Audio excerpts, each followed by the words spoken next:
రాష్ట్ర ముఖ్యమంత్రి ఆధ్వర్యంలో మనోహర్ రెడ్డి గారు ఎమ్మెల్యే గారు మంచి నిధులు చేస్తున్నారు, మంచి పనులు చేస్తున్నారు. ఇటువంటి ఎమ్మెల్యే ఎప్పుడు మనకు దొరకడు.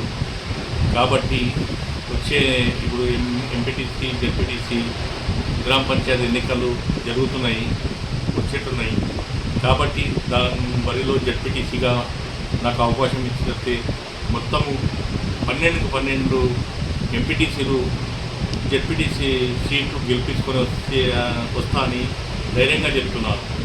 ఎందుకంటే మన ఎమ్మెల్యే చాలా ధైర్యవంతుడు, మంచి నీతివంతుడు, నిజాయితీవంతుడు.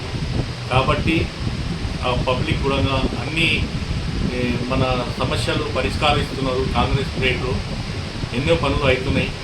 కాబట్టి అందుకే నేను బరిలో ఉన్నాను అనుకుంటున్నా. అధిష్టానం ఏమంటుందో అధిష్టానం పైన ఆ మాట పెట్టిన. అవకాశం ఇస్తే అందరినీ గెలిపించుకొని వస్తా అని నా బాధ్యత. ఆధ్వర్యం ఆయన ధైర్యంతో అవకాశం ఇస్తే నేను గెలిచి వస్తాను.